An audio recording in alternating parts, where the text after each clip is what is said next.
Huckleberry Finn, chapter 19. 19.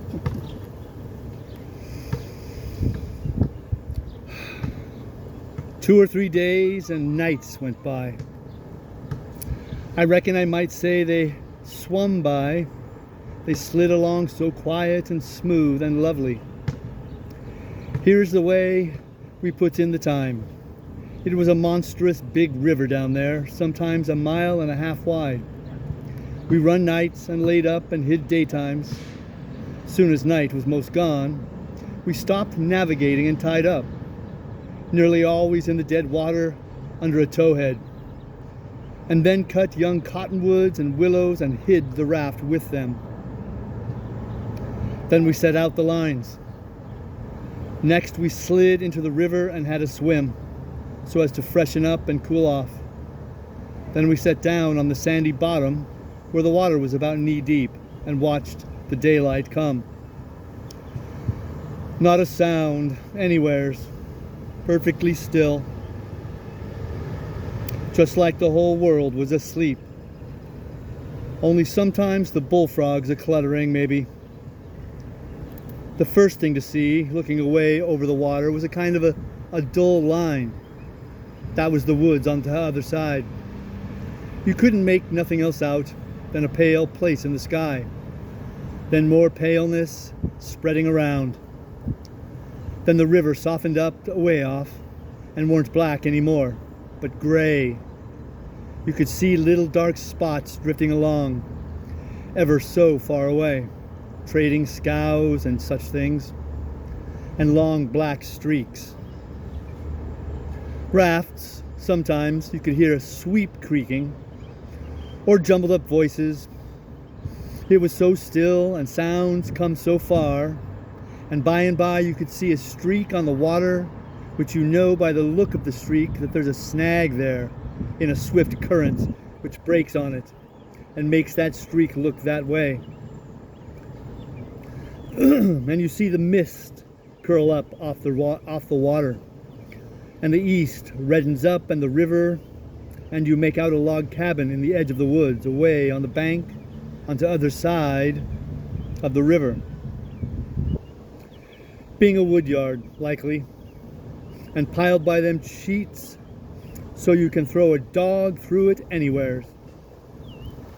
Then the nice breeze springs up and comes fanning you from over there, so cool and fresh and sweet to smell on account of the woods and the flowers. But sometimes not that way, because they've left dead fish laying around, gars and such, and they do get pretty rank, and next you've got the full day, and everything smiling in the sun and the songbirds just going it. A little smoke couldn't be noticed now, so we would take some fish off the lines and cook up a hot breakfast, and afterwards we would watch the lonesomeness of the river and kind of lazy along, and by lazy off to sleep. Wake up by and look to see what done it, and maybe see a steamboat coughing along up the stream. So far off towards the other side you couldn't tell nothing about her, only whether she was stern wheel or side wheel. Then for about an hour there wouldn't be nothing to hear nor nothing to see, just solid lonesomeness.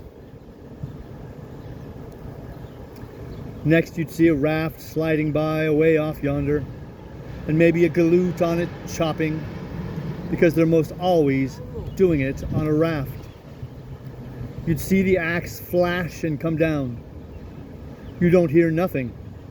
You see that axe go up again, and by the time it's above the man's head, then you hear the ka-chunk. It had took all that time to come over the water, so we put in the day lazing around, listening to the stillness.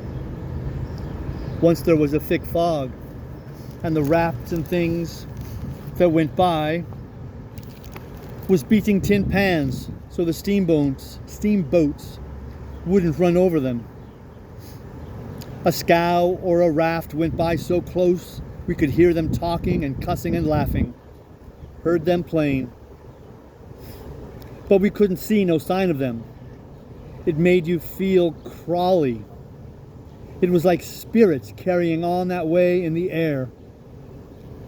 Jim said he believed it was spirits, but I says, no, spirits wouldn't say, "Durn the dern fog." Soon as it was night, out we shoved. When we got her out in the middle, we let her alone and let her float wherever the current wanted her to go. Then we lit the pipes and dangled our legs in the water and talked about all kinds of things. We was always naked day and night whenever the mosquitoes would let us. The new clothes Buck's folks made for me was too good to be comfortable. And besides, I didn't go much on clothes nohow. Sometimes we'd have that whole river all to ourselves for the longest time. Yonder was the banks and the islands, across the water, and maybe a spark, which was a candle in a cabin window. And sometimes on the water you could see a spark or two on a raft or a scow, you know? And maybe you could hear a fiddle or a song coming over from one of them crafts. It's lovely to live on a raft. We had the sky up there all speckled with stars, and we used to lay on our backs and look up at them and discuss about whether they was made or only just happened. Jim, he allowed they was made, but I allowed they happened. I judged it would have took too long to make so many. Jim said the moon could have laid them. Well, that looked kind of reasonable, so I didn't say nothing about it against it. Because I've seen a frog lay most as many, so of course it could be done. We used to watch the stars that fell, too, and see them streak down. Jim allowed they'd got spoiled and was hove out of the nest. Once or twice of the night, we would see a steamboat slipping along in the dark, and now and then she would belch a whole world of sparks up out of her chimblies, and they would rain down in the river and look awful pretty. Then she would turn a corner and let her lights, and her lights would wink out, and her powwow shut off and leave the river still again. And by her waves would get to us a long time after she was gone and joggle the raft a bit. And after that you wouldn't hear nothing, for you couldn't tell how long, except maybe frogs or something. After midnight the people on shore went to bed, and then for 2 or 3 hours, the shores were black. No more sparks in the cabin windows. These sparks was our clock. The first one that showed again meant morning was coming. So we hunted a place to hide and tie up right away. One morning, about daybreak, I found a canoe and crossed over chute to the main shore. It was only 200 yards and paddled about a mile up a creek amongst the cypress woods to see if I couldn't get some berries. Just as I was passing a place where a kind of a cow path crossed the creek, here comes a couple of men tearing up the path as tight as they could foot it. I thought I was a goner. For whenever anybody was after anybody, I judged it was me, or maybe Jim. I was about to dig out from there in a hurry, but they was pretty close to me then, and sung out and begged me to save their lives. Said they hadn't been doing nothing, and was being chased for it, and there was men and dogs a-coming. They wanted to jump right in, but I says, Don't you do it. I don't hear the dogs and horses yet. You've got time to crowd through the brush and get up the creek a little ways. Then you can take to the water and wade down to me and get in. That'll throw the dogs off the scent." They done it. And soon as they was aboard, I lit out for our towhead. And in about 5 or 10 minutes, we heard the dogs and the men away off, shouting. We heard them come along towards the creek, but couldn't see them. They seemed to stop and fool around a while. Then as we got further and away all the time, we couldn't hardly hear them at all. By the time we had left a mile of woods behind us and struck the river, everything was quiet, and we paddled over to the towhead and hid in the cottonwoods and was safe. One of these fellows was about 70 or upwards and had a bald head and very gray whiskers. He had an old battered up slouch hat on and a greasy blue woolen shirt and ragged old blue jean breeches stuffed into his boot tops and home knit galosses. No, he only had one. he had an old long-tailed blue jeans coat with slick brass buttons flung over his arm, and both of them had big, fat, ratty-looking carpet bags. The other fellow was about 30 and dressed about as ornery. After breakfast, we all laid off and talked, and the first thing that come out was that these chaps didn't know one another. "We got you into trouble?" says the bald head to the t'other chap. "Well, I've been selling an article to take the tartar off the teeth. And it does take it off too, and generally the enamel along with it. But I stayed about one night longer than I ought to and was just in the act of sliding out when I ran across you on the trail this side of town. And you told me they were coming and begged me to help you get off. So I told you I was expecting trouble. Trouble myself, and would scatter out with you. That's the whole yarn." "What's yarn?" "Urn." "Well, I've been running a little temperance revival thar about a week, and was the pet of the women folks, big and little, for I was making it mighty warm for the rummies, I tell you, and taking as much as $5 or $6 a night, 10 cents a head, children and niggers free, and business growing all the time, when somehow or another a little report got around last night, had a way of putting in my time with a private jug on the sly. A nigger routed me out this morning and told me the people was gathering on the quiet with their dogs and horses, and they'd be along pretty soon and give me half an hour's start and then run me down, if they could. And if they got me, they'd tar and feather me and ride me on a rail, sure. I didn't wait for no breakfast. I weren't hungry." "Old man," says the young one, I reckon we might double team it together. What do you think?" "I ain't undisposed. What's your line, mainly?" "Jaw printer by trade. Do a little in patent medicines, theater actor, tragedy, you know. Take a turn at mesmerism and phrenology when there's a chance. Teach singing geography school for a change. Sling a lecture sometimes. Oh, I do a lot of things, most anything that comes handy. So it ain't work. What's your lay?"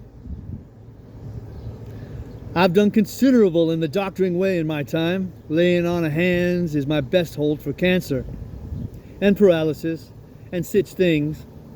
I can tell a fortune pretty good when I've got somebody along to find out the facts for me. Preaching's my line too, and working camp meetings and missionarying around." Nobody ever said anything for a while. Then the young man hove a sigh and says, "Alas!" "What are you alassin' about?" says the bald head. "To think I should have lived to be leading such a life and be degraded down into such company." And he began to wipe the corner of his eye with a rag. "Durn your skin, ain't the company good enough for you?" says the bald head, pretty pert and uppish. "Yes, it is good enough for me. It's as good as I deserve. For who fetched me so low when I was so high? I did, myself. I don't blame you, gentlemen. Far from it, I don't blame anybody. I deserve it all. Let the cold world do its worst. One thing I know, there's a grave somewhere for me. The world may go on just as it's always done and take everything from me. Loved ones, property, everything. But it can't take that. Someday I'll lie down in it and forget it all. And my poor broken heart will be at rest." He went on a-wiping. "Drat your poor broken heart," said the bald head. "What are you having your poor broke heart for us? We ain't done nothing." "No, I know you haven't. I ain't blaming you, gentlemen. I brought myself down. Yes, I did it myself. It's right I should suffer. Perfectly right. I don't make any moan."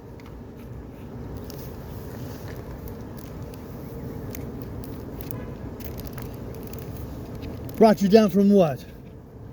What was you brought down from?" "Ah, you would not believe me. The world never believes. Let it pass. 'Tis no matter. The secret of my birth." "The secret of your birth? Do you mean to say—" "Gentlemen," says the young man, very solemn, "I will reveal it to you, for I feel I may have confidence in you. By rights, I am a duke." Jim's eyes bugged out when he heard that, and I reckon mine did too. Then the bald head says, "No, you can't mean it." "Yes, my great-grandfather, eldest son of the Duke of Bridgewater, fled to this country about the end of the last century to breathe the pure air of freedom. Married here and died, leaving a son, his own father dying about the same time. The second son of the late Duke seized the title and estates. The infant, real Duke was ignored. I am the lineal descendant of that infant. I am the rightful Duke of Bridgewater, and here I am, forlorn, torn from my high estate, hunted of men, despised by the cold world, ragged, worn, heartbroken, and degraded to the companionship of felons on a raft." Jim pitied him ever so much, and so did I. We tried to comfort him, but he said it weren't much use. He couldn't be much comforted. Said if we was a mind to acknowledge him, that would do him more good than most anything else. So we said we would, if he would tell us how. He said we ought to bow when we spoke to him and say, "Your Grace," or "My Lord," or "Your Lordship." And he wouldn't mind it if we called him plain Bridgewater, which he said was a title anyway, and not a name. And one of us ought to wait on him at dinner and do any little thing for him he wanted done. Well, that was all easy, so we done it. All through dinner, Jim stood around and waited on him and says, "Will your Grace have some o' this or some o' that?" and so on. And a body could see it was mighty pleasing to him. But the old man got pretty silent by and by, didn't have much to say, and didn't look pretty comfortable over all that petting that was going on around that Duke. He seemed to have something on his mind. So along in the afternoon, he says, "Look here, Bridgewater," he says, "I'm nation sorry for you, but you ain't the only person that's had troubles like that." "No? No, you ain't. You ain't the only person that's been naked down wrongfully out in a high place. Alas, no, you ain't the only person that's had a secret of his birth, and by jings, he began to cry." "Hold, what do you mean?" "Bilgewater, can I trust you?" says the old man, still sort of sobbing. "To the bitter death." He took the old man by the hand and squeezed it and says, "The secret of your being, speak." "Bilgewater, I am the late Dauphin." You bet Jim, Jim, and me stared this time. Then the Duke says, "You are what?" "Yes, my friend, it is true your eyes is looking at this very moment on the poor disappeared Dauphin, Louis the 17, son of Louis the 16, and Mary Antoinette." "You, at your age? No. You mean you're the late Charlemagne? You must be 600 or 700 years old at the very least." "Trouble has done it, Bilgewater. Trouble has done it. Trouble has brung these gray hairs and this premature baltitude. Yes, gentlemen, you see before you, in blue jeans and misery, the wandering, exiled, trampled on and suffering, rightful King of France." Well, he cried and took on so that me and Jim didn't know hardly what to do. We was so sorry, and so glad and proud we'd got him with us too. So we set in like we'd done before with the Duke and tried to comfort him. But he said it weren't no use. Nothing to be dead and done with at all could do him any good.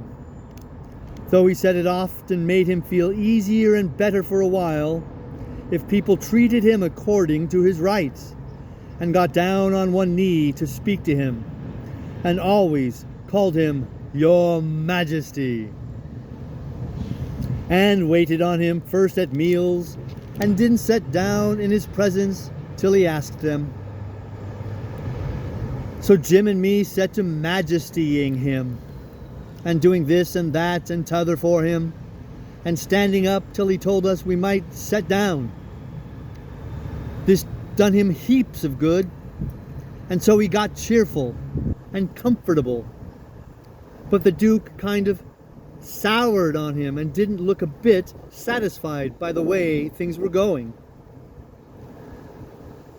Still, the king acted real friendly towards him and said the Duke's great-grandfather and all the other Dukes of Bilgewater was a good deal thought of by his father and was allowed to come to the palace considerable. But the Duke stayed huffy a good while, till by and by the king says, "Like as not, we got to be together a blamed long time on this here raft, Bilgewater, and so it's the use of your being sour. It'll only make things uncomfortable. It ain't my fault I weren't born a duke. It ain't your fault you weren't born a king. So what's the use to worry?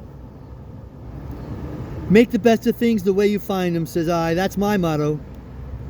This ain't no bad thing that we've struck here.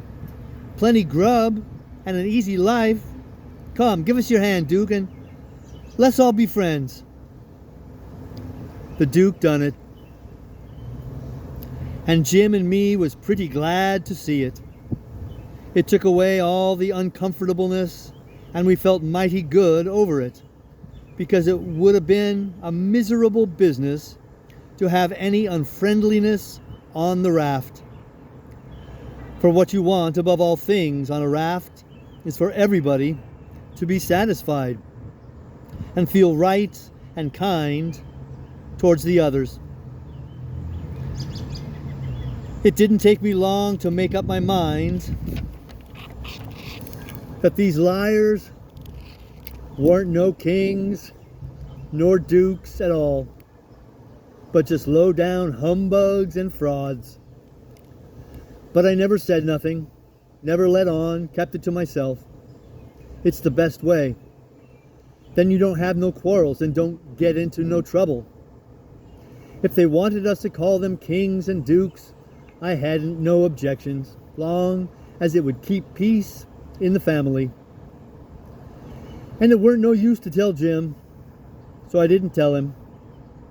If I never learned nothing else out of Pap, I learned that the best way to get along with this kind of people is to let them have their own way.